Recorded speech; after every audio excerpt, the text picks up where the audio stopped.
Ladies and gentlemen, boys and girls, both domestic and foreign, welcome to another episode of the Two Buck Sports Podcast.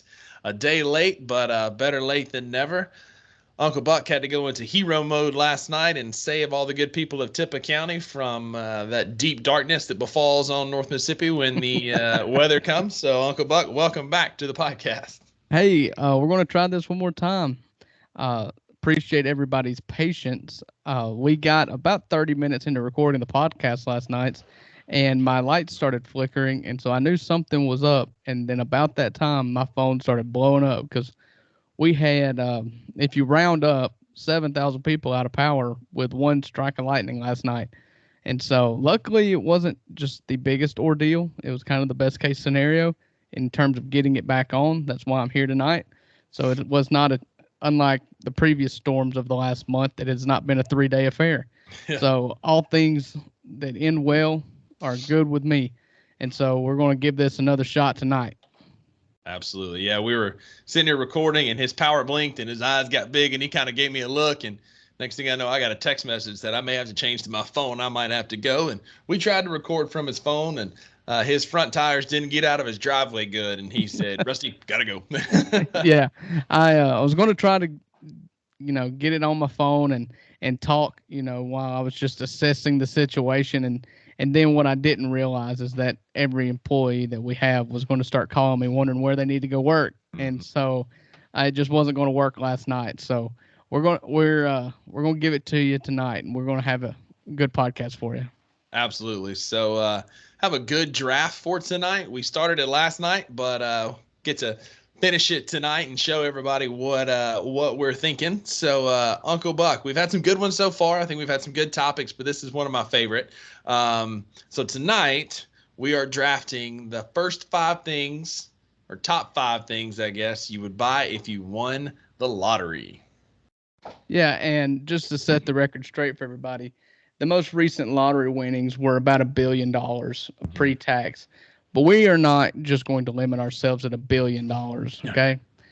We're just going to say if the lottery did not have a winner for the next, say, decade, and that got up to 100 billion or just infinite amount of money. If you had all the money in the world, what would you buy with your first? What would your first 5 purchases be? And so that's where we're going tonight. And my co-host here, Rusty Buckets, has the first pick of the draft. So Rusty, what do you got for us? I got a slam dunk. It's the most obvious pick for any dude that wins the lottery. And not going to discriminate. Some ladies may do this as well. But the first thing I'm buying is a sports franchise. Yeah. It was going to be my number 1 pick. Yeah. Doesn't matter if it's a basketball, baseball, football. There's nothing better than a Friday night calling up the boys or your friends, whatever, and say, hey, let's go sit in the owner's suite or let's go sit courtside at my franchise. Yeah, and I've always been super jealous of Mark Cuban for that reason. And Mark Cuban doesn't sit in an owner's box. He is courtside, and he is right in the middle of everything. He's the guy chirping at the refs. He's the guy that's on the dog pile. I was watching an interview with him because I love Shark Tank. I'm sure you do, Rusty. I don't know anybody who doesn't. And I was watching an interview with him, and he said that the best purchase he made was the Dallas Mavericks. And it was for 2 reasons. One, he said, I'm going to infer here. But the first one, he was just like, that's my team. If somebody hits a game-winning buzzer beater and everybody dog piles at half court, I'm in that dog pile and nobody can tell me not to because guess what? It's my team. It's my building. I pay the security guards. He's like, nobody can stop me from doing anything in my arena. And the second thing is owning a sports franchise is probably the safest investment you can make. You're just talking about return on profit, ROI, your return on your investment. I saw that the Dallas Mavericks, when Mark Cuban bought them, sold for around $500 million. The Phoenix Suns, just a few months ago, sold for $4 billion. Wow. So you got to think about just the money that he invested. And Dallas is probably worth at least as much as Phoenix. Yeah. And you got to think if it's worth $4 billion, that's 8 times what you put into it. It's incredible. And I'm not gonna be one of these distance owners. I'm gonna be Mark Cuban or Steve Baltimore. I'm gonna be courtside, field side, in like right outside the dugout, whatever I own. I'm gonna be right there, like you said, chirping at the refs. I'm gonna be spending money, getting players. Like it's gonna be a free for all. We're gonna be competitive. We're gonna be good. Yeah, we will be in the luxury tax if we're an NBA team. Absolutely. We're spending money. We're going to be competitive. I'm not going to be one of those. Not going to be one of those owners that try to cut corners and save as much money to increase my profit margins. Sure. No, the margins are fine. I've got enough money that I can own an NBA franchise. So I'm not worried about trimming the fat any to save a little bit more money. I would even be generous, Drew, and give you a discount on season tickets. And I would reject that because if I haven't done enough for you to get a handout, then we're not really as close as I thought we were. That's fair. So, yeah, what sporting event would you target first? NFL? I'd have to be. To me, it's the NBA. For me, it's baseball because even people who don't like baseball like going to baseball games. And I guess the same could be said for any sports franchise. I love baseball. And baseball, like putting a professional baseball team in Memphis just seems like a win-win all the way around. Yeah, to me, it's the NBA, and it's a no-brainer just because of the amount of games. If I own a sports franchise, I want to go to like 41 games, And Major League Baseball, you got 80. Major League Baseball's got 81, and so I get that. That works against me, but also NBA as a product is just better than the MLB. And MLB this is a whole conversation about what Major League Baseball has gotten wrong in the past, but they're so market driven too that they're having a hard time recruiting young fans. Sure. So I think just for the business model, the NFL is probably king. That's but fair. if I weigh my own interest in what I want to watch versus what I think would make me a little bit of money, I'd go with the NBA. Yeah, that's fair. All right. Anyways, it's a great first pick regardless. Next up, you got the second pick of the first round as well as the first of the second. All right. So I'm going to go super chalk here. And I think it's because it's the most obvious thing. Rich people say all the time that the most valuable asset that they have is their time, because every second they spend, they could be making $1 billion. And so they're not going to waste any of it. And the best way to save as much time and to set my own schedule is to have my own private jet. Ooh, that's tough, man. That was definitely in my top 5. Yeah. You're talking about a trip with the boys. You want to go to Vegas? Okay. Drop of the hat. We can go to Vegas. You want to go? I don't know. What do you want to do, Rusty? We'll fly there. Yeah. Listen, we could follow the Grizz on any West Coast. They got a big road trip coming up. We could follow the Grizz. Yes, absolutely. So that's my number one pick.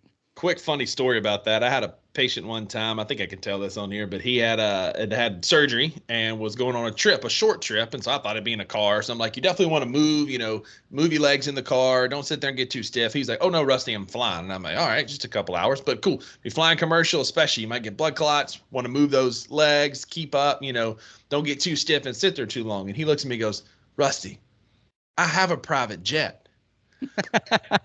I said, well, daggum, man, not all of us have private jets. Some of us from North Mississippi. Yeah. Forgive me for not assuming you have a private jet. Right. Yeah. So anyway, a private jet sounds like a cool thing to own, if nothing else, so I can look at people and be like, hey, I have a private jet. A quick way to get poked in the eyeball is to tell the next man that comes in there. It's like, now when you're flying, make sure you stretch your legs on your private plane. He's just going to poke you in the eye and be like, dude, I don't have a private plane. I'm poor. And then, well, the last guy had a private plane, and now I'm scared to assume that anybody doesn't have a private plane. What's this world coming to? We don't all have private planes, man. Right. Come on. Right. I couldn't afford a drone, much less a private plane. My next pick is a vacation home. I will take and I will spend an exorbitant amount of money on homes with an S, homes. I will have one at the coasts. I will have one in the tropics. I will have one in the mountains to go skiing. I I will take my private jet and I will frequent whichever house has the best temperature at the time. Yeah. And that temperature is 75 degrees and higher, unless we're going snow skiing. And then it has to be snowing. No, none of that fake snow. I don't want it. The one time I've ever been snow skiing, I was very fortunate. It came a thick snow, and so I was just spoiled. And so I will ski on snow, and then the other houses I will go to when it is 75 degrees and higher. There you go. Yeah, can't argue with that, man. You just move with the temperature, how you want it. You get there in your private jet. Yeah, you can't argue with that. You really can. All right. So I got a plane and private vacation homes, and you have an NBA franchise. So where are you going to go with your next two picks? Everybody who knows me knows I like to be outside. I like to hunt. I like to fish. I like to camp, sit by a bonfire. Drew, you and I have sat by many a bonfire together. Many a bonfire. And smoked many a stogies by a bonfire. Absolutely. And there's not much better in this world than sitting on your own, let's say, 8,000-acre farm with a house right in the middle of it, surrounded by woods and water and fields and trees. And so my next purchase would be this just massive farm. We'll call it in the Midwest, where there's plenty of deer, ducks, turkey to hunt, fish, places to just get out and space out. Give me a big old farm. Yeah, I actually had that on my list, but I had ranch. And so I think that's kind of what you're getting at here. Yeah. What I had in mind was Yellowstone. And I keep up with Yellowstone because I don't know if you know this about me, Rusty, but I have a severe case of FOMO. I fear of missing out. So if I hear everybody talking about it, I'm going to watch it. And so in my mind, I'm thinking Yellowstone Ranch. And it was on my list. It's a solid pick. Little hot take here. I haven't watched Yellowstone. I mean, you would love it probably more than I love it. I mean, I think the people that love Yellowstone just love the idea of wanting to do that one day. The vigilante justice, all that stuff. I get that. Right. I watched the pilot, and you can't judge an episode by the pilot. I know. I wasn't impressed. But if the pilot sucks, I'm not watching it. And I just wasn't impressed. And so I'll go back and watch it because I am a huge Kevin Costner fan. Everything Kevin Costner's in, For Love of the Game is one of my favorite movies. Dancing with Wolves is one of my favorite movies. And so I'll watch anything with Kevin Costner, but I just got into Yellowstone, and like my mama loves it. She's all about Rip and Beth and everybody, and I kind of know the gist of it. I just hadn't sat down and watched it. So yeah, I mean it's solid, but anybody tells you that it's the greatest show of all time, just take it with a grain of salt. Sure. And yeah, that's it. I mean, anytime, and like, call me a curmudgeon. You've called me that on this podcast many times, but like, I'm kind of the opposite. When something gets a whole bunch of hype, like I never watched Game of Thrones. Like, oh no, you're missing out on that one. I know. All right, so you got one more pick on the turn here. What are you taking? So Drew, we've talked about this before, so you probably know where this is going. If I'd have known that beer college was a thing when I was struggling through classes at Mississippi State, I wouldn't be a physical therapist. I'm here to tell you that right now. I would purchase and open a brewery or a distillery, and we talked about doing that right there in Corinth, Mississippi. I think it would do well, but yeah, I would open a brewery or distillery. I read about a guy kind of in a little bit of preparation for this in Ireland who won a mega lottery over there and opened his own distillery and tripled his money. So I'm like, hey, this makes sense. This makes me more money. Well, you got to think about the location of that too. Ireland. What else do they do? That was actually when I was in engineering school. I went up and visited you one time, and we went to a distillery in South Carolina. Yep. And I don't know if you remember this or not, but the guy told us, and I believe it was with you. Maybe it was when we came down to when you came down to Jackson that time, and we went to. Oh, we went to what was the name of that brewery we went to? It's not there anymore. Lucky Town. Lucky Town. That was Lucky Town. We went to Lucky Town and got to talking to the brewmaster there, and he said surprisingly a lot of brewmasters are engineers because it makes sense. That was Lucky Town. Yeah. It said if you think about it, it makes sense. It's a formula. It's an equation. It's chemistry. How to make a good beer. And I told myself then, if I flunk out of engineering school, that's what I'll do. That's it. Luckily I didn't. But so Rusty's got a sports franchise with his own brewery inside the building. Oh man! And then he's going to vacation to his ranch in Middle America. That's it. I have got an aeroplane and many vacation houses. From there, I am going to be the ultimate sports fan. You have taken the opportunity of owning a franchise for me, so I'm just going to be fair game to all sports and have season tickets to anything that I want to watch. I will have courtside seats to Grizzlies. I'll be behind the catcher at Ole Miss baseball and Cardinals baseball. I'll be on the 50-yard line because I'm not a schmoozer. I'm not high class. I don't want to be in the box. I want to be one of the people. Be with the people. Yeah, I am a man of the people, and this podcast is a podcast of the people. And so I want to be there yelling and screaming with all the rest of the hooligans.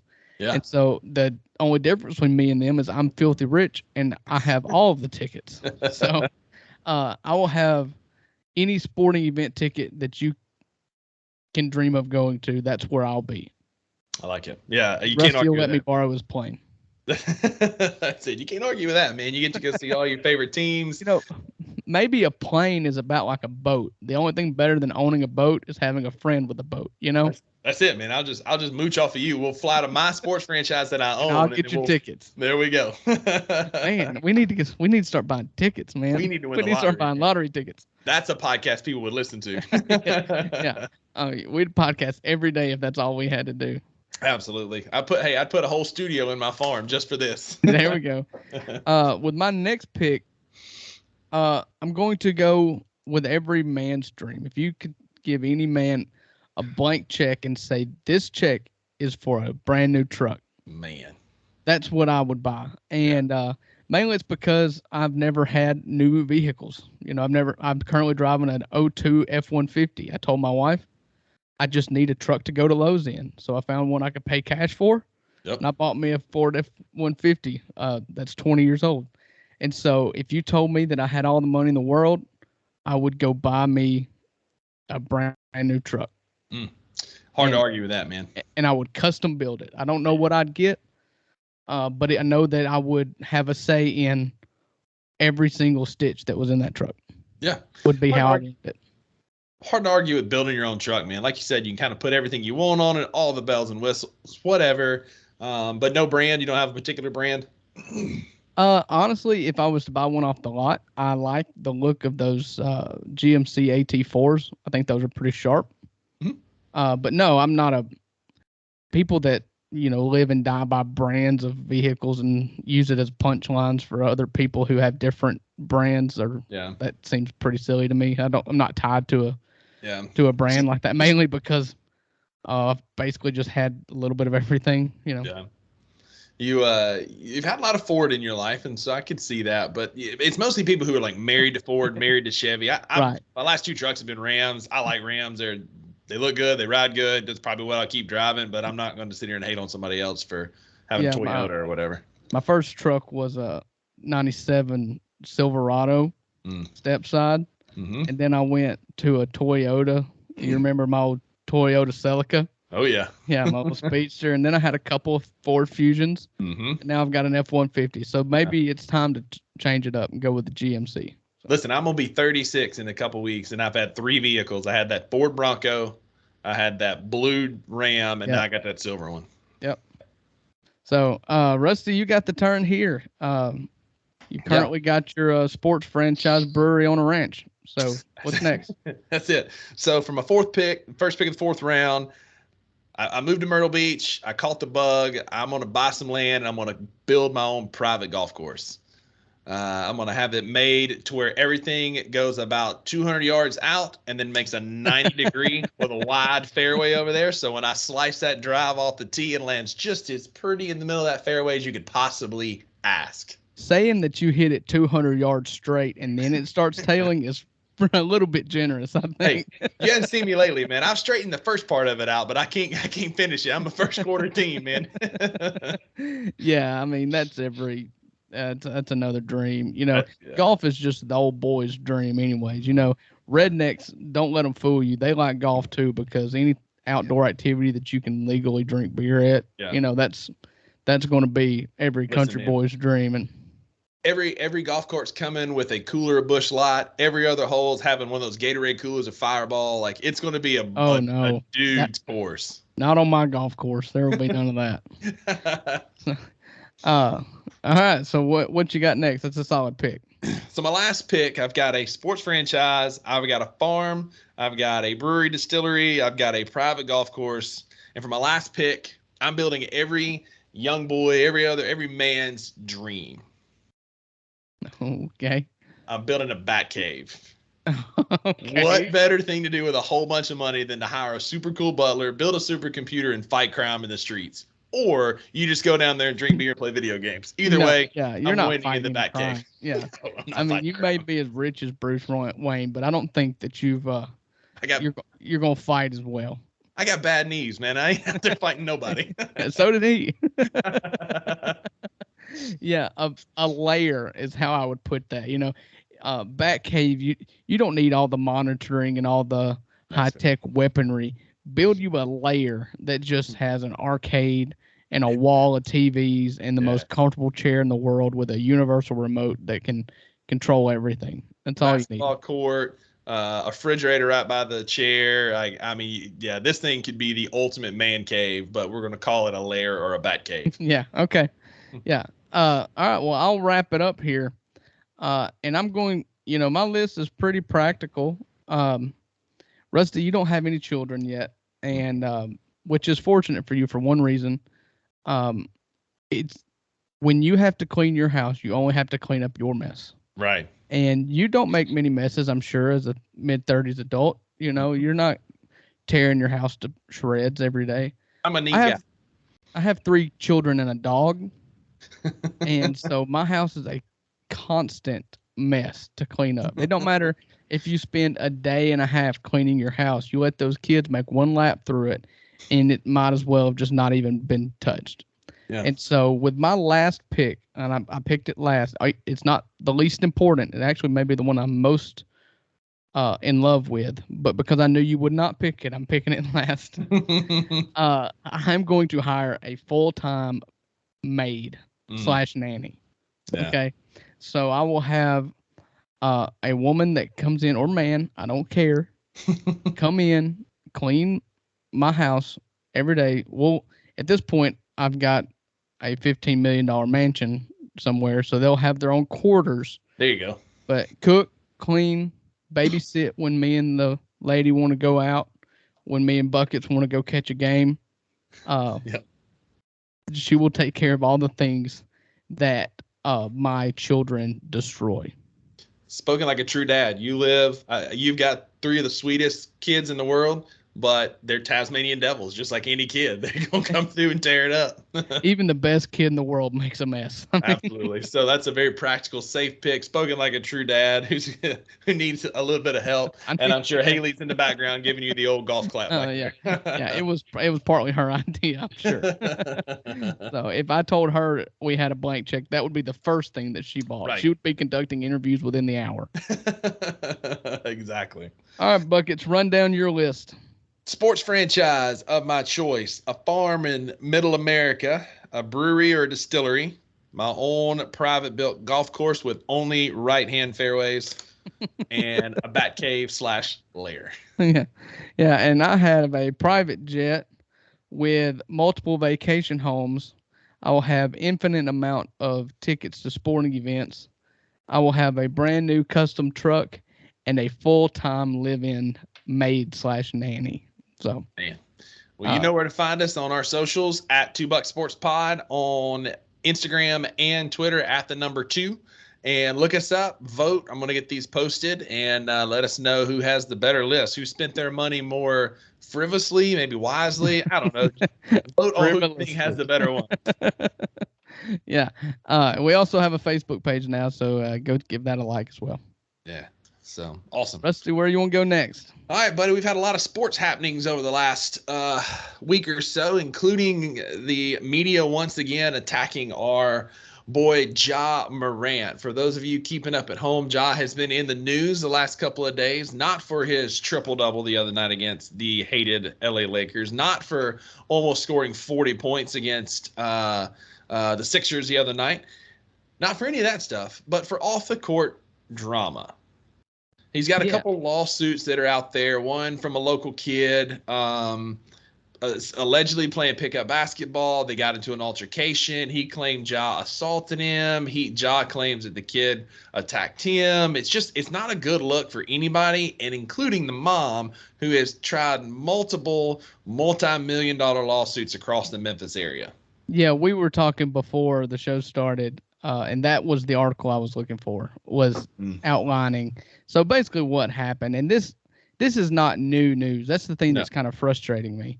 It seems like this comes out every couple of months, and it's the same story with just a little wrinkle to it. So a couple months, it's been more than a couple months ago, Ja was had a lawsuit, a civil suit, which means that there were no criminal actions done against him. He was seeking money. That a 17-year-old kid was beat up by Ja at Ja's house on Ja's basketball court. And what happened, according to the story, is that the kid threw the basketball at Ja's face and hit Ja in the face with a basketball, and Ja proceeded to punch him in the face. Yep.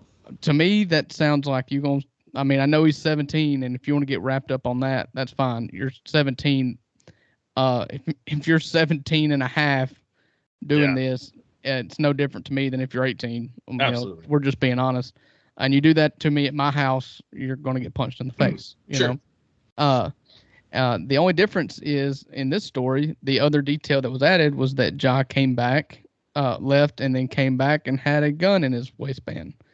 And so, whether you believe it or not, a month ago, Ja was accused of somebody in his traveling party pointing a gun at the Indiana Pacers. So to me, it sounds like, okay, well, somebody accused Ja or somebody in Ja's traveling party of having a gun and pointing it at the Pacers. So let's add that to the story. That's how I read it. And maybe I'm being a Ja apologist. I don't think I am, because like Rusty said, this kid's mother has been involved in trying to sue everybody.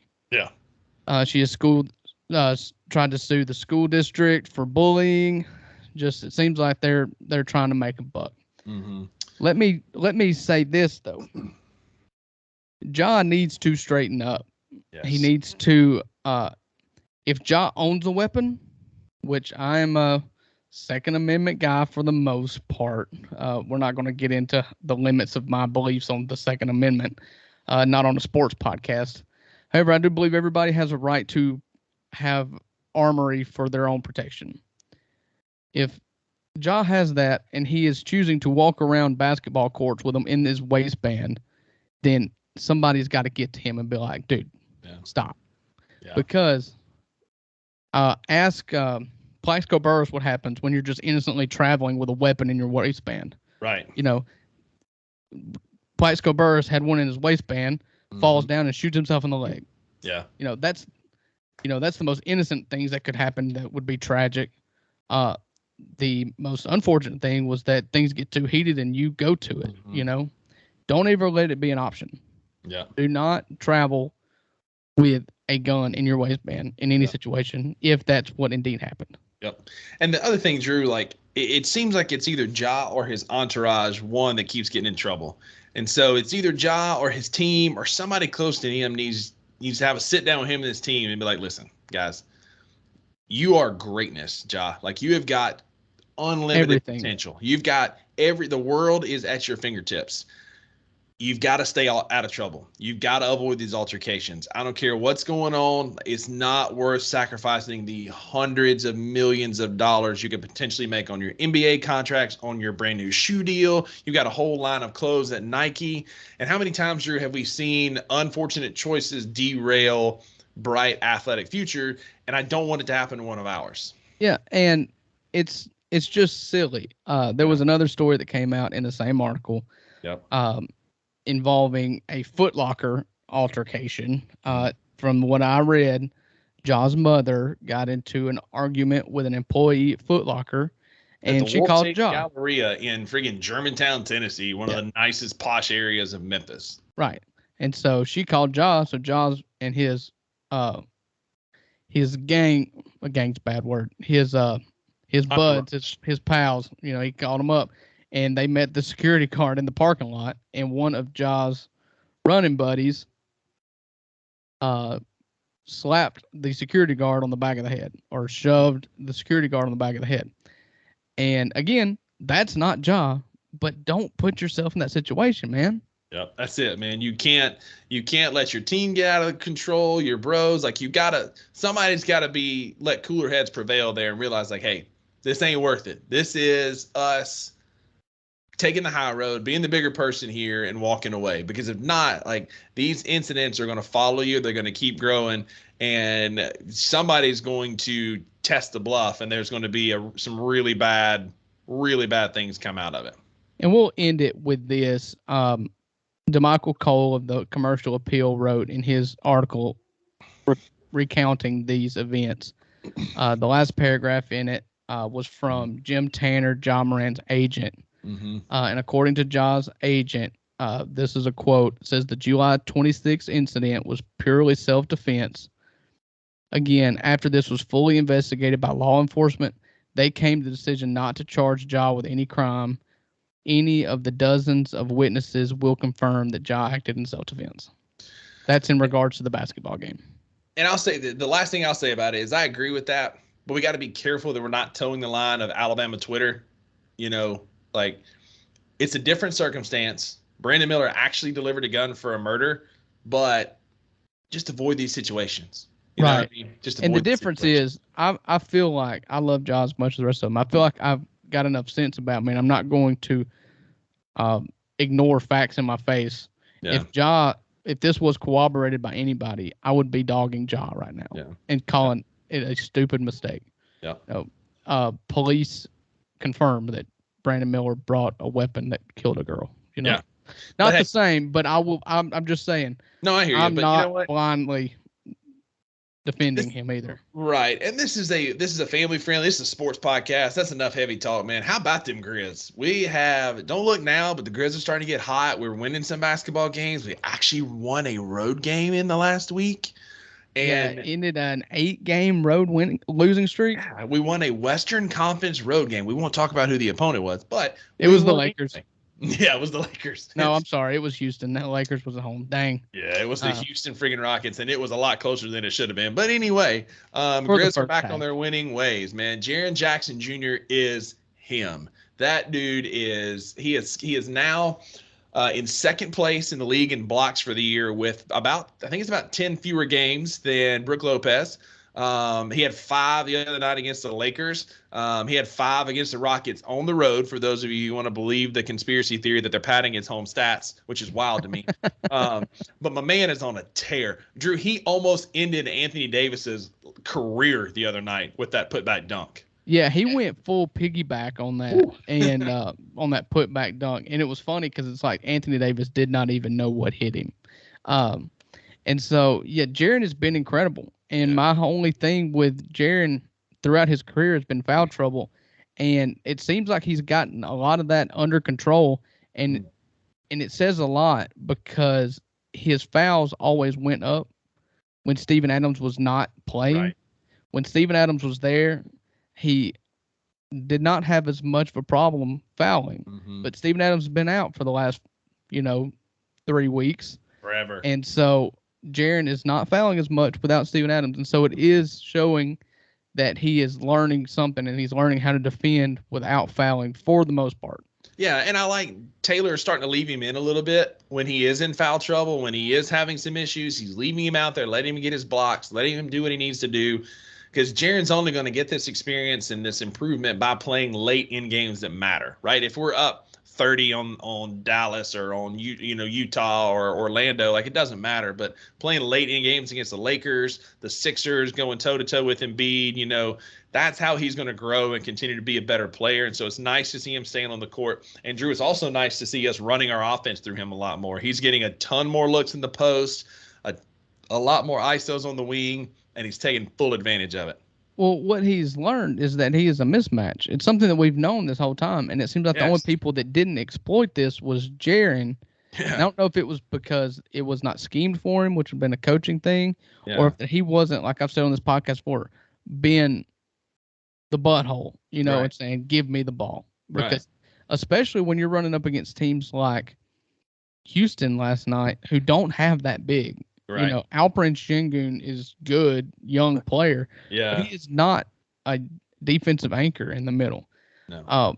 And so we've run up against a lot of teams recently, which is going to get into a point I'm going to make in a minute, that are playing big lugs in the center position, and he's not fouling them. Right. Yeah, he went for the most part. He ended up getting some trouble late, but he went for the most part toe-to-toe with Embiid for most of that game, getting the shots that he wanted. We won't talk about Embiid almost killing Ja on that dunk he blocked, but played well against him. He played that well was on Jaren. They both got one. Yeah. Jaren blocked Embiid once, and then Embiid went back and blocked Jaren with an equally incredible block. It was just that was a fun game. And he about obliterated Ja on that one dunk too. But he played well against AD last night. He's finally coming into his own and realizing, like you said, he is a matchup nightmare. He gets those big lugs out in space and he dribbles around them and hits an open look in their face. Or if you put a small forward or a 2 on him, they got no chance in the post. And so, feed 13. Our offense needs to be feed 13. No offense to Ja, feed 13.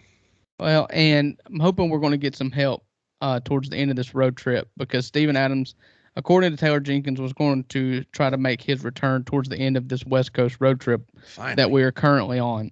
And whereas Jaren has done a better job of fouling when Steven Adams is not there, what he has not done a good job of doing is rebounding. Nobody has. Yeah, and so we were leading the NBA in rebounding and offensive rebounding before Steven Adams went back. Yeah. The center position against the Grizzlies in rebounding. I'm going to read off the last, I think I've got 6 games here. So Anthony Davis, 19 rebounds. Jeez. Nikola Jokic, 13 rebounds. Man. Joel Embiid, 19 rebounds. Kelly Olynyk and Walker Kessler had 14 apiece for Utah. Robert Williams for Boston had 16 rebounds. And Nikola Vucevic for Chicago had 17 rebounds. Jeez. So the center position is getting dominated on the glass while Steven Adams is out. Speaking of, that was a monster win to beat the Nuggets the other night. That was huge. A great way to really get going. We had the Sixers early. It was a good Eastern Conference foe, but to beat the team that's outpacing you right now in the Western Conference and who's had our number. I mean, we've always struggled with Denver, and Jokic seems to have our number. To get that win was a big, big win. Right. Yeah, it was a big win, and it was an emphatic win. It was a game that Ja did not even have to play in the fourth quarter. No, we let them know. We put them on notice. And speaking of Ja, man, Grizzly Twitter is a wild place. You and I, we like to tweet during games. We keep up with Twitter. We'll send each other tweets back and forth while the Grizz are playing. But Grizz Twitter can be interesting.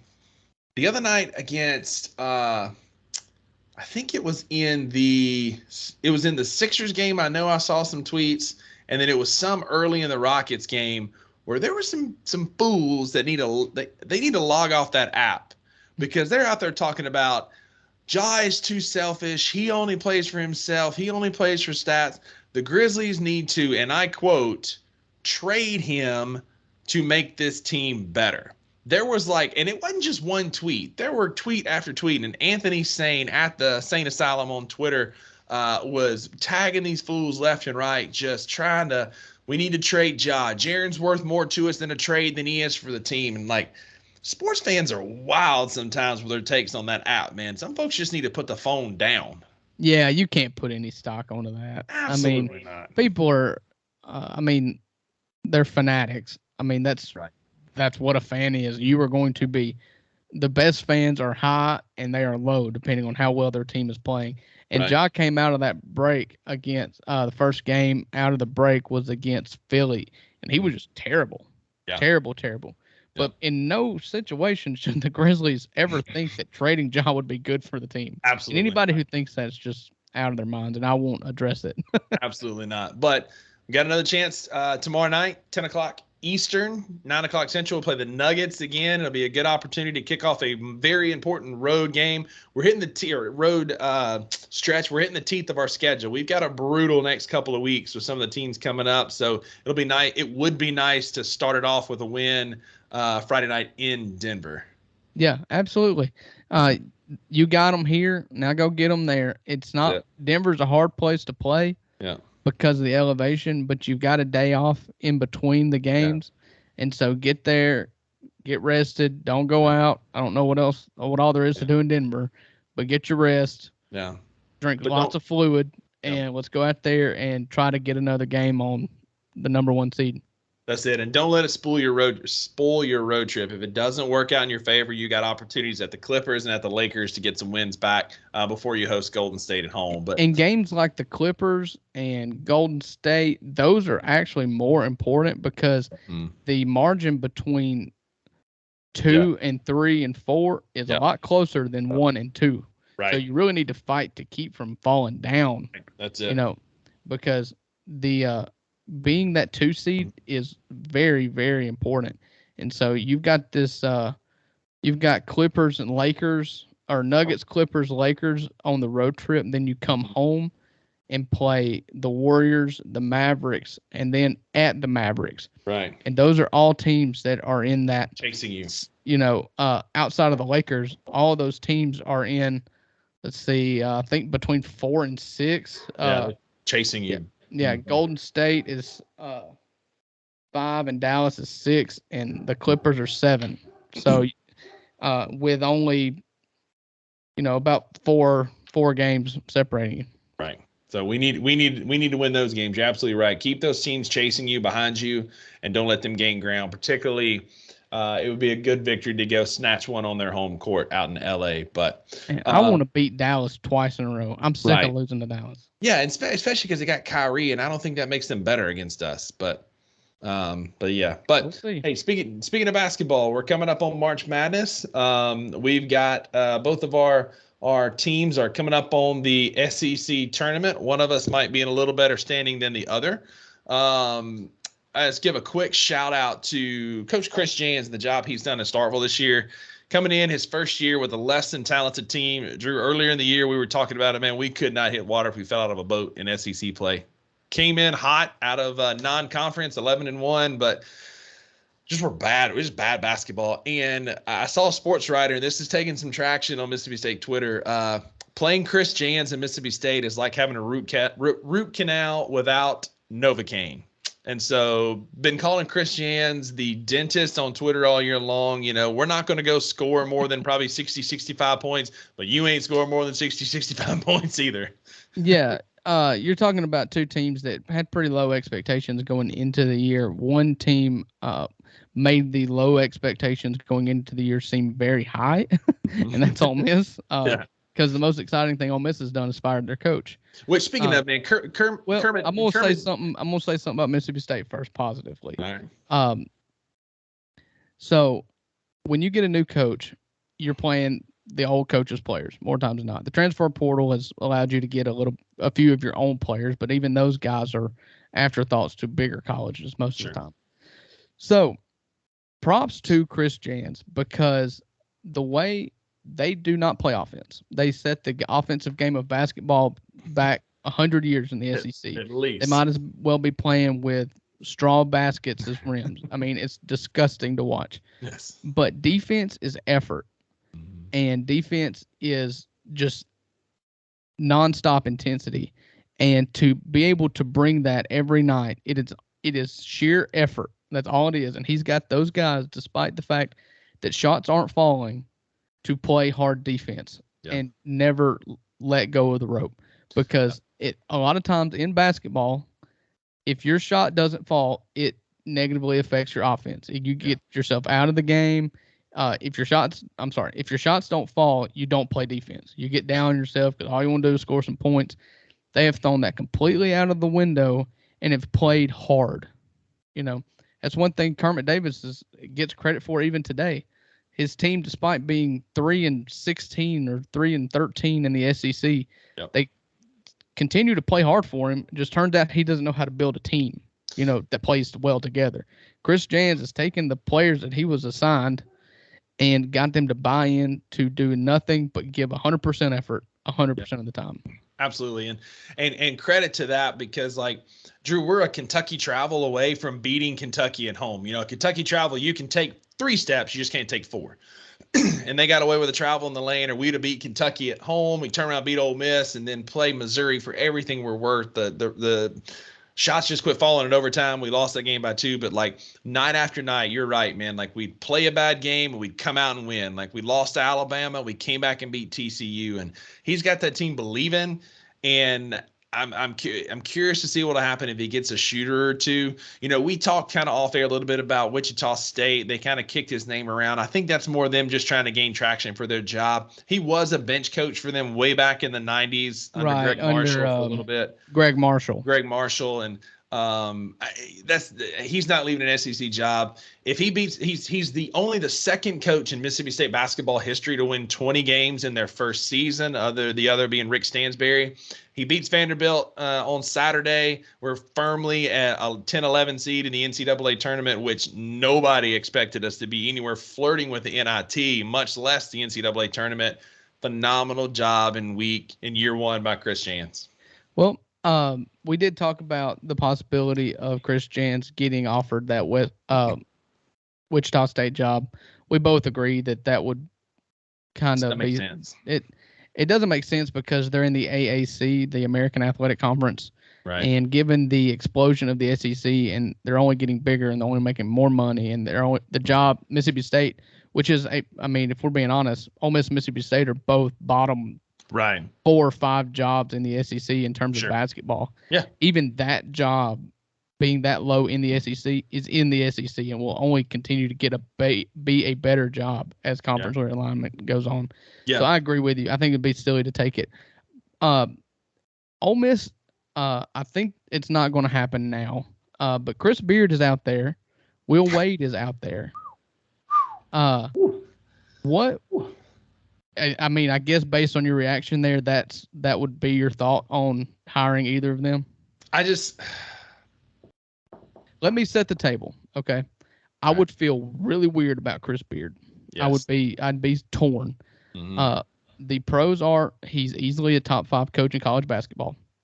Easily. He took Little Rock to the second round of the tournament, beat Michigan State.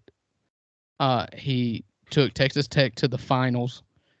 He has Texas as one of the premier programs with an elite recruiting class coming in 2 years. He's done that.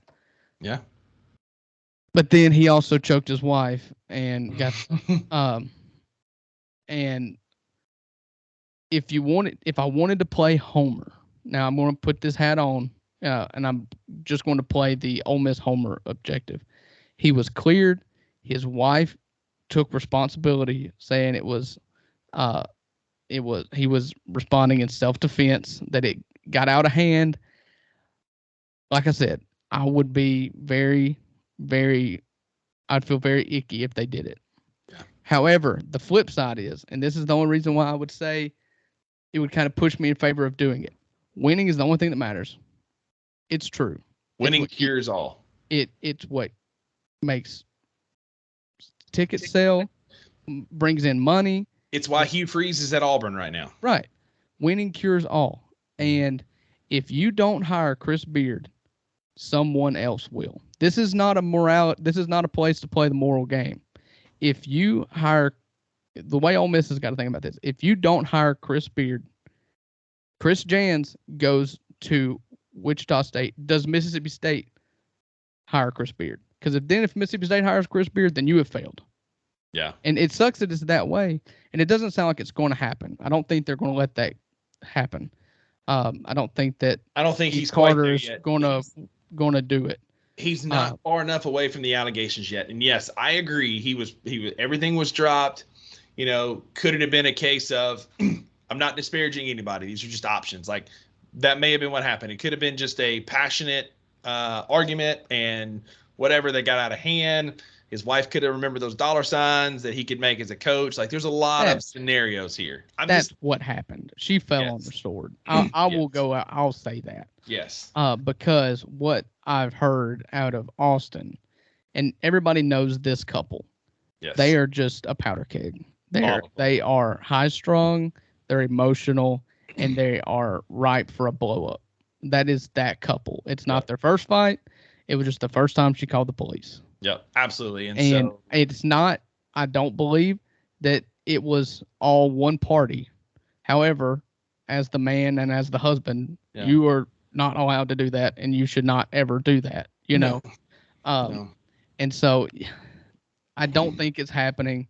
If Ole Miss hired him, I would genuinely, as an Ole Miss fanatic, think it would be the best basketball coach you could hire, but feel extremely icky about it.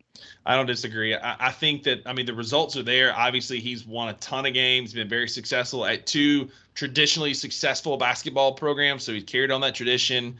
He's shown that he can recruit, like you said earlier, with the recruiting classes at Texas. He has some Texas draw where there's a lot of talent, could pull those kids to Ole Miss. I'm not going to argue with the results, but I agree. As a Mississippi State fan, if Jan's left for Wichita State, we hired him, it'd just be like, is this really the hire we want to make? I agree. The results are there, but it would feel gross. Well, and Chris Carter, the athletic director, not Chris Carter, shoot, that's the former wide receiver, Hall of Fame wide receiver for the Vikings. Right. Keith Carter, there it is, former Ole Miss basketball player and now athletic director at Ole Miss, has made that hire before to a lesser degree when he hired Lane. He said, screw the press, I'm hiring my guy. Yeah. That's the only reason why I gave it a little bit of thought. Report actually came out tonight that said they were probably leaning in another way. So there you go. Well, we'll see what happens in the offseason. Meanwhile, SEC tournament's getting ready to start. But real quick before we get into college baseball, because this is a college baseball podcast after all, a little bit of SEC football news and kind of a cool saga.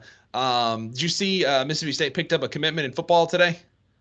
No, I didn't. Yeah, it's kind of a cool story. Wait, I thought it was no, it's not. The dead period just ended. Mm-hmm. So you're good. So it's Jaquarius Spivey is his name. He was a tight end.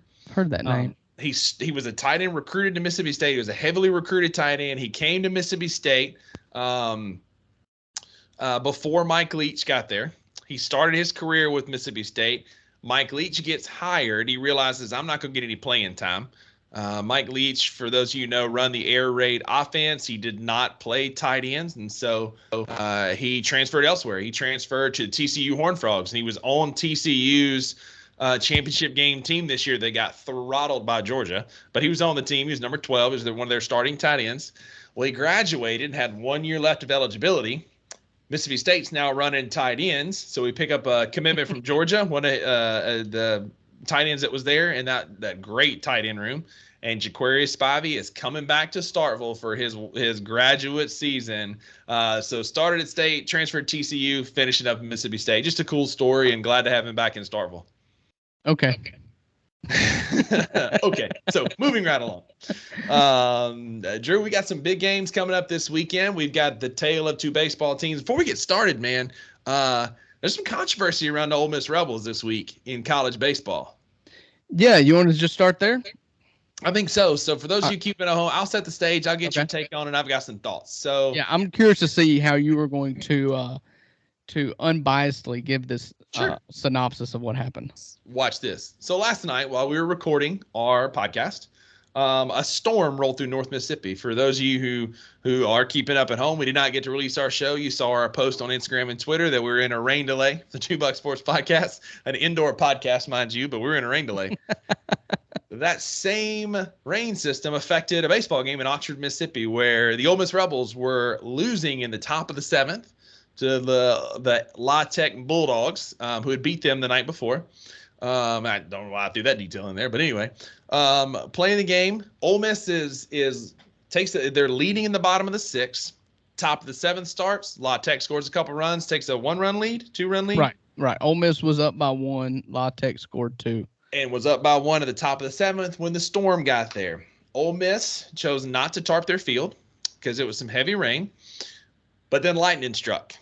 Lightning is the enemy of the 2 outdoor sports that require, the college outdoor sport that requires a metal bat and golf, a metal stick. You don't want to be outside waving one of those around when there's lightning coming. So the game was called due to lightning. Well, there was the option. You could postpone the game and finish it later, or you can go back to the last completed inning, and that's the end of the game. Rumor has it, La Tech approached the Ole Miss staff and the Ole Miss athletic department and said, hey, let's postpone this bad boy and finish it in a midweek game later in the season, to which the Ole Miss staff said no. Okay, well, let's start from the beginning here. First, You're correct. La Tech, it was in the top of the seventh. La Tech had a 1-run lead. Hey, by the way, I think I set that up pretty unbiasedly. Well, this is where you were wrong, though. So you tried to be unbiased, but some of your facts were wrong. Lightning was first. So the field was not tarped because you're in a lightning delay. Lightning does not affect the grass or the dirt around the infield. But when there's lightning coming, don't you think rain's coming too? Okay, well, so we're in a lightning delay. They had scheduled the restart when the bottom fell out. Mm-hmm. And at that point, the field was tarped when it started raining. Nobody preemptively tarps a field. And to say that Ole Miss was skirting out, because the rules say, like them or not, I understand the rule. The rule is if the home team cannot bat in the bottom of the inning, then you have to go back to the previous completed inning and call the game. Mm-hmm. Like it or not, that's baseball. The home team losing always gets a chance to bat. Sure. So, but I got a question. Uh-huh. And you'll probably get to this, but what about there were pictures of the field with standing water in the infield without a tarp? Okay. So, lightning struck. And they scheduled the game was supposed to start, I think it's 7:45. They set a start time because once lightning strikes, you have to wait, I think, 30 minutes from the last lightning strike to return to play. Right. And then, as you know, the bottom fell out. And that field drains very well. I've sat there through many rain delays where there are puddles everywhere and the field drains well. It's just engineered correctly. However, the tarp will be out there if it rains. Mm-hmm. What happened, though, is that you had 12 hours of rain. Like, there was no – you got to call the game or postpone the game. Mm-hmm. So, if you want to have a gripe that says that Ole Miss didn't want to reschedule a 3-inning game in a midweek, then you can have that gripe. I don't have a problem with it. But the fact of the matter is, you play 50-something games in a year, and every week you've got 1 or 2 midweek games. When do you fit it in? So, for 3 innings. Mm-hmm. So I have been bucking the idea that Ole Miss purposefully did not tarp the field so that they could revert back to the 6th inning score and call it as a win. That's just not true. That was not a purposeful thing. It just didn't happen. If you want to say that Ole Miss did not bend over backwards to Louisiana Tech's request to come up here in mid-April to do a 3-inning game on a Tuesday, well then I'm going to say that that's probably takes a little bit more effort to schedule than what can be done in a dugout during a rain delay. So, my take on it, as much as I want to think Ole Miss was ducking that smoke because La Tech had beat them the night before and was beating them again. There's no smoke to duck. I mean, come on. It's La Tech. Let me finish. I know they lost as much as that's what I want to think, it was absolutely the right call. I can see this being a logistical nightmare. Like, okay, cool. We're on our way to play. La Tech's heading up to play Louisville or something later in the year. They're playing a conference game in Memphis, and on their way through, they stop in and play, or they're playing Southern Miss, and they go up and play in Oxford. That's it. Like, there's an opportunity for you. Like, you get somebody warm. You got 3 innings. Like, it was absolutely the right call to not reschedule that name and reschedule that game. And by rule, it goes back to the last completed inning. It was absolutely the right call. I don't approve of the La Tech coach going on and on and on in all these interviews about how they got gypped and Ole Miss was scared and they should have tarped the field and the game was canceled because of rain. Like, stop it. Stop it. I understand him too. Like I said, I'm an Ole Miss fanatic. I'm going to always cheer for Ole Miss, but I like to think that I can see it from both sides. And I get why Lane Burroughs is going to sit in the Ole Miss dugout with the Ole Miss logo behind him and say, we're never scheduling Ole Miss again as long as I'm the head coach. Mm-hmm. The way he sees it, they were winning, and a rain delay because of NCAA college baseball rules resulted in them to lose. Yep. Because Ole Miss couldn't fit them in their schedule or didn't try to fit a 3-inning game on their schedule. I get it. Be mad. Whatever. I don't care. The fact of the matter is if they wanted to do it. Louisiana Tech, as an SEC team, when you play teams from lower levels like that, now Louisiana Tech's a pretty good program, so maybe it doesn't apply to them. Your RPI is going to get dinged in a win against a bad team. Right. If you want to say, now Ole Miss did this last year. Ole Miss does not get into the NCAA tournament if they play Arkansas State in that midweek game to end in the last week of the season.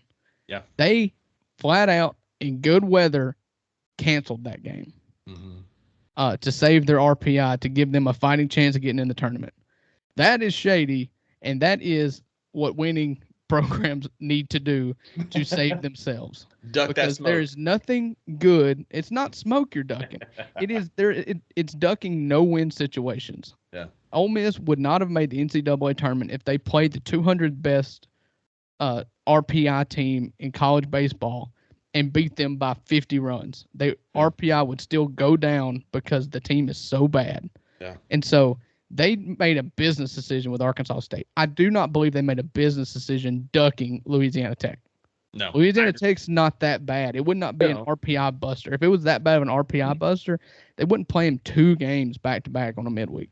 Yeah, and Lane Burrow's got that program pointed in the right direction. They'll probably be flirting with a spot like a 3 or a 4 seed in a regional somewhere in Tallahassee or Houston or somewhere, and I think they'll be a good team. But I agree, you ain't ducking them. It's good business. It keeps your team healthy. You've already got one pitcher on the shelf. We talked about him and Hunter Elliott. Like, you don't want to be straining these kids' arms any more than you have to. And the last thing you want to do while you're in the thick of conference play is have to add another midweek game that somebody else will have to pitch in.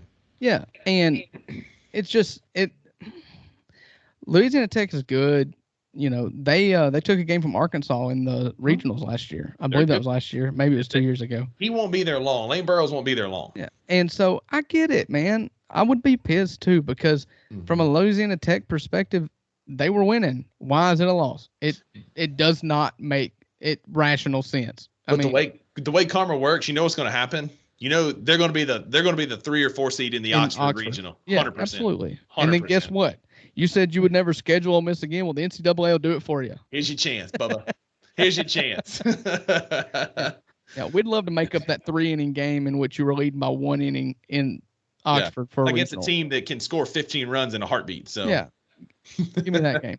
Let's both teams, Ole Miss and Mississippi State, backdoored the series against their respective opponents. Ole Miss run up against a buzzsaw on Friday night against Maryland, and he shut us down. And then the offense exploded on Saturday and Sunday, despite a numerous amount of walks. Ole Miss won on Saturday 12-6, despite walking 11 and hitting 4. It's a problem that's got to be fixed. Yeah. It's a problem because you've got a bunch of freshman arms. Believe the stat was that you had 2 returning pitchers this year that had over 9 innings of experience in the last season. Yep. One of those, it would be 3 if you included Hunter Elliott, who is down. There is news. I don't know if you saw news about our Friday night ace, Hunter Elliott. He has an UCL sprain, not a tear, so he can resume throwing in a week, and they expect him to be back around mid-April in time for the stretch run. So I think that's best case scenario for that. And so all the freshmen, I'm hoping, are just getting dialed in right now, and we can start throwing strikes, because if you throw strikes, the defense is good enough, the offense is good enough, you just can't be walking people. Right. And I think Mississippi State had a lot of the same issues on Friday night. Can relate, man. We did. We walked a ton against Arizona State. Arizona State as a team hit 2 for 12 or hit 212 in that game on Friday night.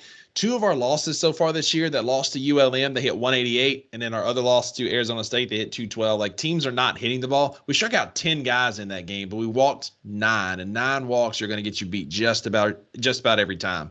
Walks have been a trouble spot for us this year, so Mississippi State can absolutely relate on that. But same, backdoor to a really good Arizona State baseball team, got 2 wins against a top Power 5 team, consistent Power 5 team. They're not as good as they used to be, but they're a consistent regional team every year.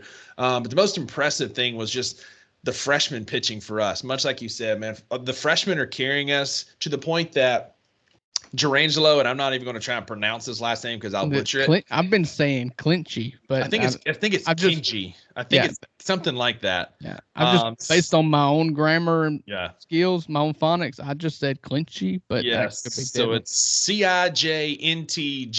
For any of our listeners at home that want to give it a shot. Born in the Netherlands, grew up in Curacao, spent his last 2 years of high school in Miami. He's the one. He throws 96, 97 from the right.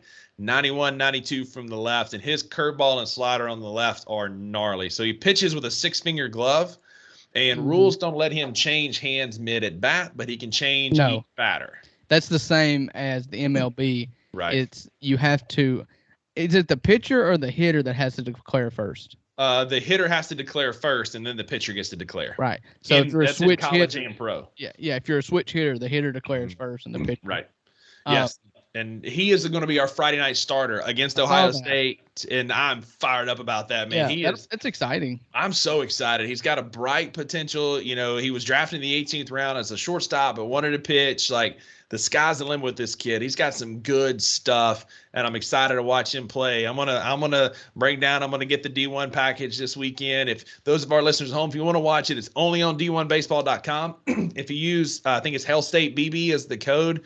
You get 10% off. It costs you $25 to watch State play 3 quality opponents. Ohio State Friday night, Oklahoma Saturday, and then on Sunday against Cal. So it'll be a good opportunity to support the Dogs in the Frisco tournament. We went out there last year, went 3-1, even in a bad year, and I'd love to go out there and do something similar. So see what happens.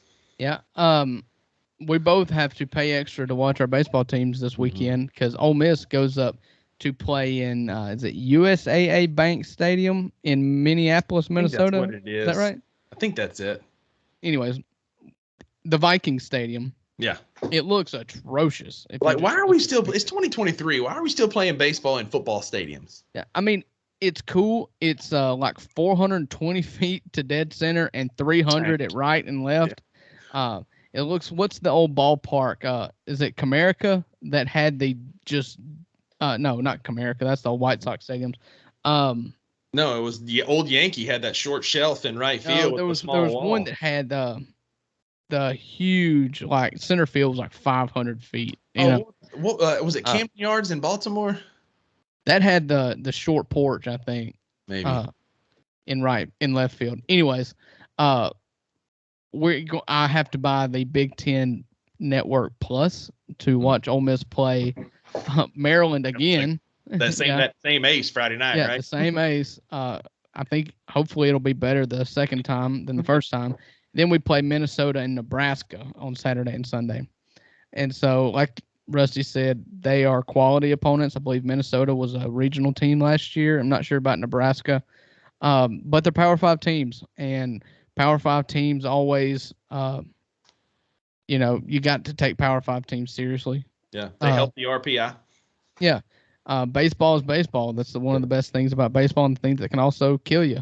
Yeah. Ole Miss scored somewhere around 75 runs on Saturday and Sunday against Maryland, but Maryland's ace shut them down on Friday night. And so looking forward to that. Looking forward to see how they do against a pitcher, seeing them the second time around. Hey, real quick, one last thing about Mississippi State. Two last things. A big win against Southern Miss in the midweek the other night. We were losing that game 3 different times and came back and won. Dakota Jordan hitting a bases clearing double late in the game, the bottom of the 8th, to win that game for us. Colton Ledbetter, I told you about him before the season started, is the NCAA leader in RBIs right now. My boy has 19 in 9 games. Second place is at 17, and he is just absolutely raking. Against Southern the other night, bases loaded, came up, hit one in the gap, the left center gap, and got a triple out of it. Cleared all the bases, 19 RBIs in 9 games. He is on an absolute tear. He's got the highest batting average on our team, followed closely by Amani Larry. Colton Ledbetter, the transfer from Stanford, is the truth. Right.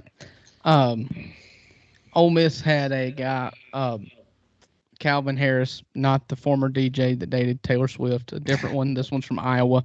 He's our catcher. He's one of the guys that I told you preseason to look out for. In one of the craziest games I've ever seen in baseball, Sunday, Ole Miss was up by 2 going into the bottom of the 7th inning, and they scored 8 runs. Including the last 4 on a Calvin Harris grand slammed his second home run of the game to the opposite field. just a wild game to end it.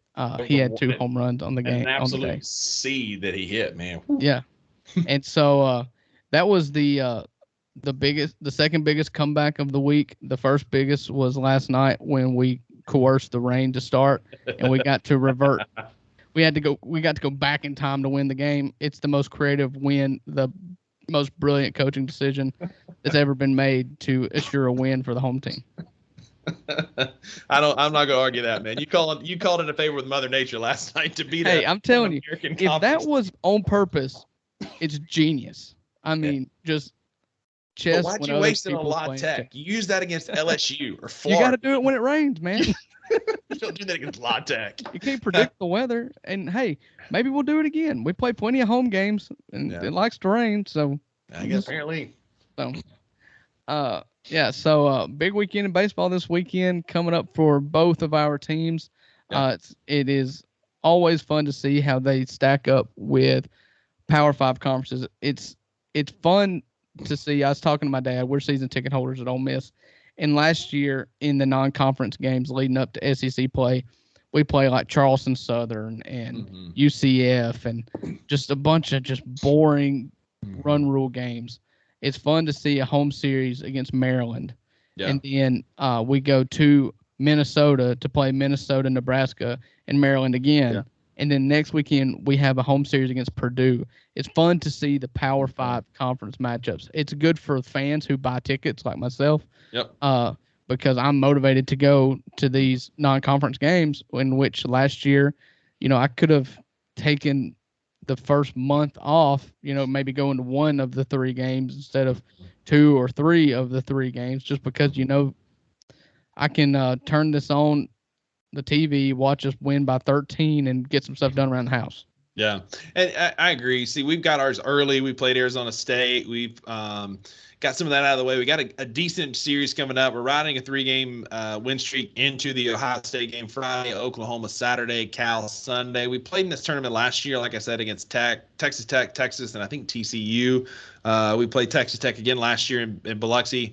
We've got a run of some lesser opponents leading up to conference play, though, which is what we need. We're not the team. We're not Ole Miss. We're not nearly as good as Ole Miss and some of these other teams in the SEC. So we need some tune-up games before we play Kentucky that first weekend of the season. For us, conference play opens at Kentucky March 17th, and Kentucky's a decent team, followed by Arkansas State and then Vandy. So nice to get some wins under our belt. But one thing, man, I love some of the uniform. If you're good enough, Kentucky is a tune-up series.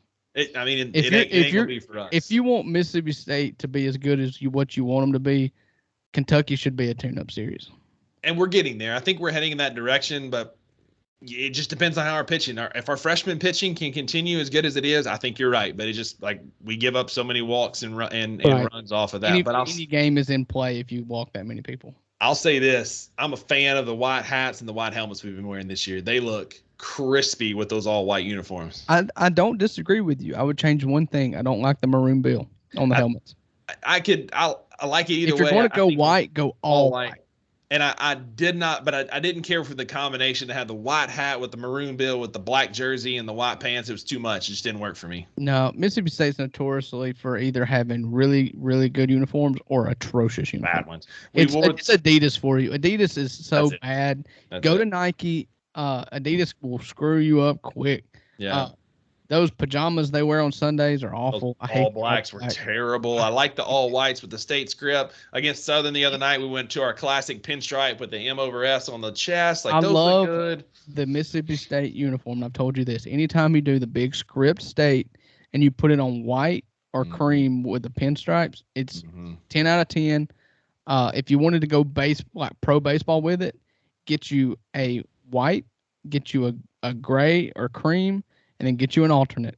Yep. You don't have to do it. You can wear the same thing every time. Yeah. Don't have to get cute with it. Mississippi State maroon is, just unbiasedly hard to make look good. I don't like maroon. I went to Kossuth. I come by this honestly. I don't think maroon looks good on maroon our whole life, man. Yeah. And so of course, joke was on me. I transferred to Alcorn Central. I had to wear purple, which is much worse than maroon. Yeah. And so stick with what's good, and that's what I like. What Ole Miss does, they go their navy, they go their red, which is my favorite uniform, I like the powder blue. And Man. the That powder, that the powder blue is great. And the pins on midweek games, and don't differ from it. It's good. Honestly, before we got hot, baseball is a game of superstitions, and Ole Miss got hot wearing those Navy jerseys in Omaha. Classic, yeah. If before we got hot and won the national championship wearing those navies, I was all for replacing them and wearing the pinstripes instead because I love those pinstripes. But now we got to wear the navy. I'll say those navies are classic. They look good. That's hard to beat. Those are classic. That when I think of Ole Miss baseball, I think of those navy jerseys. So. Well, and I like the red having Ole Miss and the navy having Rebels. Yeah. In the same script. Yeah. So, I think we would both agree Ole Miss has incredible uniforms. I wouldn't go that far. They've got good uniforms, but I like the ones in Starkville a little bit better. Yeah, you just like the people in the uniforms better. Man, maroon is all that matters. I love that color. Yeah. So, Rusty, is there any other notes that you just kind of wanted to hit on? We went long this week. All the kids are in bed, and we're just feeling good, so we went a little long. And so if there's anything you want to tack on the end that you just want to talk about really quickly, go for it. I think one thing we talk about real quick, since we're on the baseball topic, man, this pace of play thing is going to be an interesting tidbit for professional baseball. I saw Carlos Correa the other day. He started to do his normal lap around the box and immediately spun around and came back in, because there have been games that have ended on ball fours. There have been games that have ended on strike threes. Like, this clock is going to be something. And I forgot I told you I want to talk about this, so I'm glad you brought it up. It is absolutely the best thing that baseball's ever done.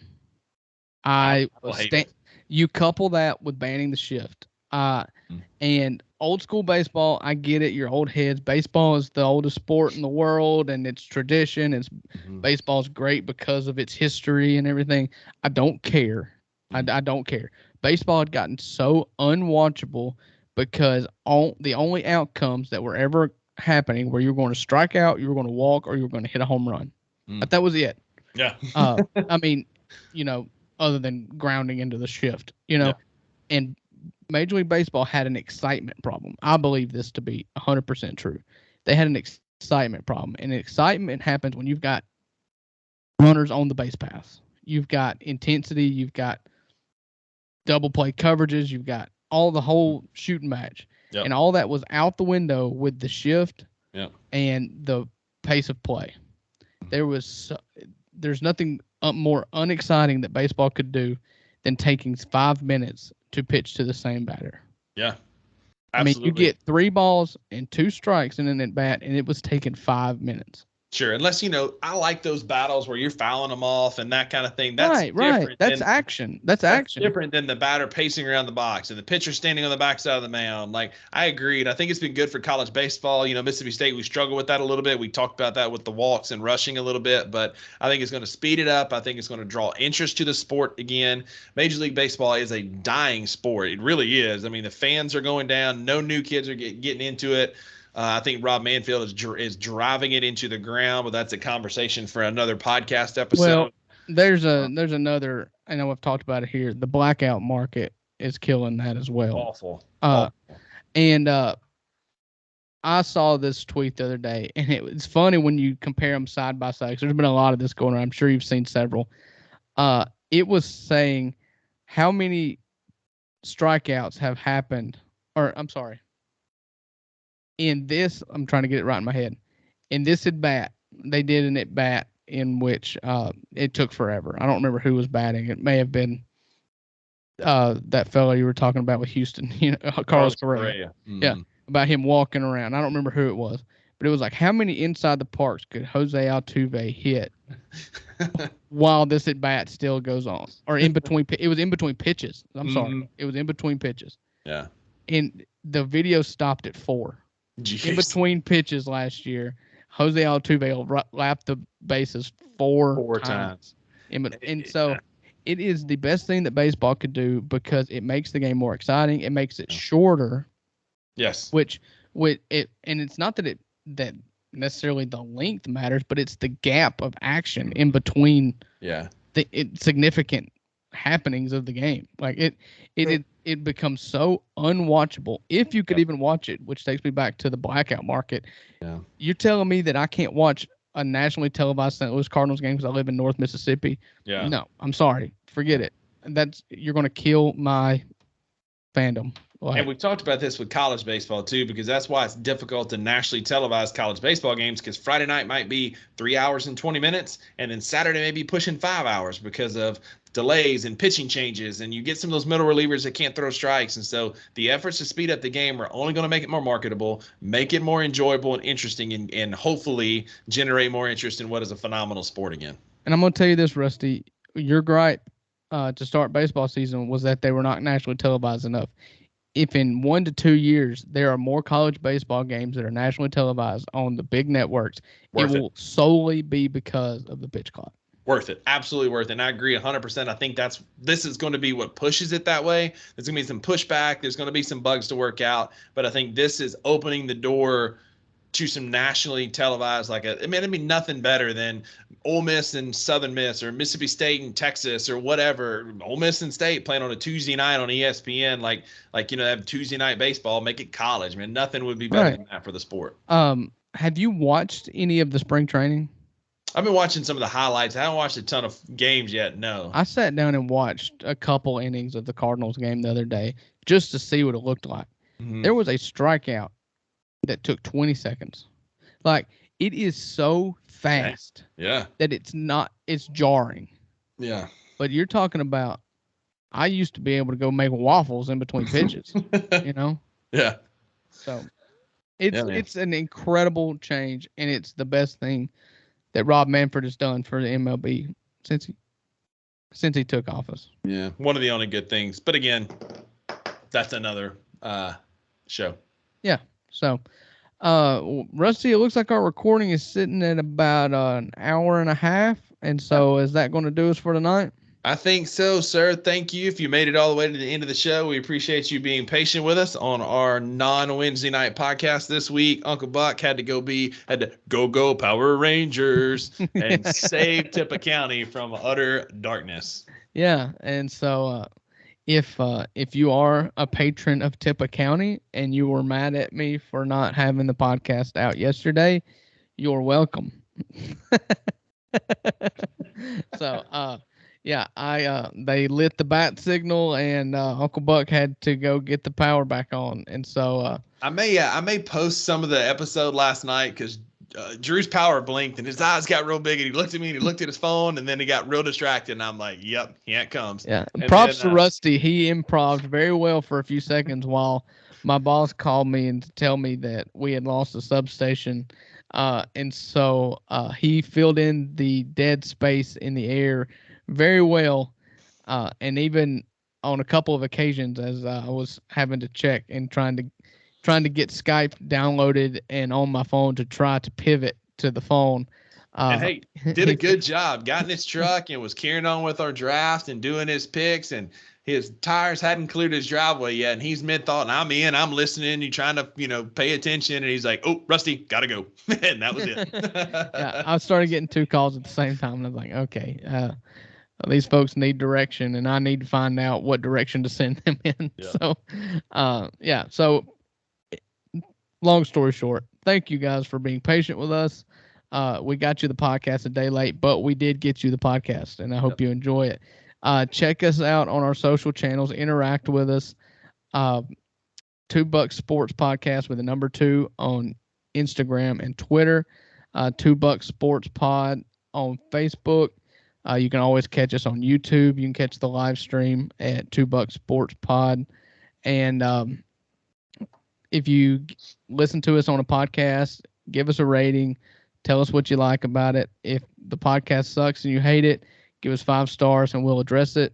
If you give us 1 star, we'll pretend like we never even saw it. Never saw it. Yeah. So, just in a nutshell, just give us 5 stars. Yeah, more or less. Than our good buddy Matt Graves is the only one so far to write us a review. So Matt Graves is still our favorite fan. So Matt, if you hear this, we still appreciate you, and tell one of your friends to comment on the podcast. He's the only one that's left to comment. And so, Matt, you get a shout out in back-to-back weeks. I promise you that would happen. And so, as the Temptation said, we are not too proud to beg. No. So please don't give us your money yet. That's coming, but give us your reviews. So, all right, Buckets. I enjoyed the podcast, and we will catch up with everybody else next week. Yes, sir. Thanks as always, Uncle Buck. We'll see y'all next week.